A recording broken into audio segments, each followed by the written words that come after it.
What an amazing episode 2 of Welcome to Derry. Before diving into the story itself, I want to focus on the intro sequence packed with Easter eggs, subtle symbolism, and one haunting song choice that says more about Derry than any line of dialogue. Let's talk about the song A Smile and a Ribbon and how it sets the tone for the entire world of Welcome to Derry. Originally recorded in 1956, the song's lyrics sound sweet and innocent. A smile and a ribbon, your hair should be curled to show that you're a nice girl to all of the world. On the surface, it's charming anthem of mid-century girlhood, all smiles, bows, and politeness. But beneath that sugary tone lies something darker. It's a song about performing purity, about pretending to be nice and presentable no matter what you feel inside. And that idea, keeping up appearances while hiding horror underneath, is exactly what defines Derry, Maine. That's the real sickness of Derry, a town that smiles while it rots. Throughout Welcome to Derry and the town always looks perfect. Cheerful parades and happy children, and also happy adults. But these smiles hid something festering: racism, violence, and denial. Derry is the picture-perfect American small town that just happens to be built over a cosmic nightmare. So when a smile and a ribbon plays over that open visual, it becomes the soundtrack of denial. The same denial that lets Pennywise feed generation after generation. Now, I came up with a theory, and I want to share some symbolisms with you guys of what I came up with regarding the smile, the ribbon, the 1957 setting, and the tone. And while all of these have each meaning in the breakdown of it, there is a reason why this is happening to Derry. So the song matches perfectly of the introduction when we watch episode 2. Now, the show uses the song not just as a throwback, but as a commentary, reminding us that behind every wholesome American image, there's something lurking. Just as the song asks girls to smile through fear, Derry citizens smile through horror.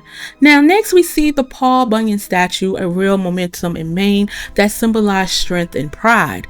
But in Stephen King's It, in the book of 1986, that same statue comes to life and attacks Richie, with the Pennywise speaking through it. Now, Richie hears its booming voice, sees the giant swing his axe, and barely escapes. No one believes him, of course. Now, in Derry, the belief shapes reality and denial keeps evil alive. Now, then we see the little girl staring into the sewer drain next to an Uncle Sam I Want You poster, the famous World War I and II recruitment image. The poster represents patriotism and control. The idea that obedience to authority is safety, but placing it beside the sewer where Pennywise lurks connects the blind of obedience with hidden horror. The message, even innocent, can be manipulated by propaganda or by monsters. And we see the kids playing near the water, carefree, laugh, but one child is lured away by a lollipop held by a monster. This moment mirrors Georgie, fate from It, the lure of sweetness masking death. The candy represent temptation and deception, the false promises that something harmless will keep you safe. And then you have the sequence cuts into Juniper Hill Asylum, Derry's mental institution, a recurring King location that appears in some of Stephen King's stories. In Welcome to Derry, we see experiment on a child, suggesting the institution is a place of corruption, not healing. Now, the character Lily, who previously suffered a breakdown in a grocery store, returns here against her will. It symbolized Derry's cycle of trauma. Those who seize too much are locked away in silence. And then a quick shot shows a burn onto the walls, invoking the aftermath of a nuclear blast. Then a red balloon drifts through the wreckage. Now, that connects the Cold War paranoia of the 1950s to Derry's supernatural fear. The atomic bomb and Pennywise are metaphors of the unspoken terror people live with. Both are invisible threats that everyone pretends don't exist. Then you have the old house on 29 Neibolt Street. It's Derry's most infamous landmark, the gateway between the real world and Pennywise realm. It's here with the Loser Club first truly confronts it in chapter 1, and where the boundaries between illusion and reality collapse. In the intro, Neibolt represents the heart of Derry's evil, the place where all its buried fears converge.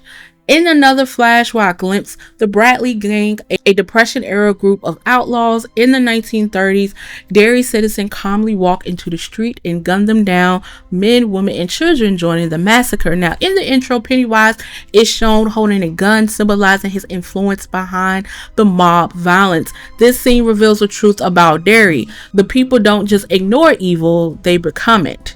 And then finally, the intro flashes into the Kitchener Ironworks, the site of 1906 explosion that kills over 100 people, mostly children. Now, in the novel, a witness reported seeing a huge clown standing in the smoke, something that looked like a giant bird or a balloon, and the air itself laughing. It was no innocent, it was part of Pennywise's feeding cycle. The Ironworks represent the first great wound in Derry's history, the moment innocent died and denial began. Taken together, every image of Welcome to Derry intro tells the same story. The smile of America hides something monstrous. A smile and a ribbon tells girls to be polite. Uncle Sam tells men to obey. Paul Bunyan tells the town to be proud. Pennywise tells them all to smile while he feeds. It's the illusion of safety, the performance of purity, and the willfulness blindness that allows evil to thrive, not just in Derry, but everywhere. The Welcome to Derry intro isn't just an open sequence, it's a psychological map of the town.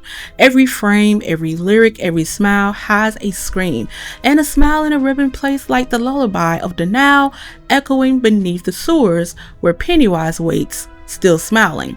Thank you so much for watching my channel. Make sure you like and subscribe, and until then, see you later.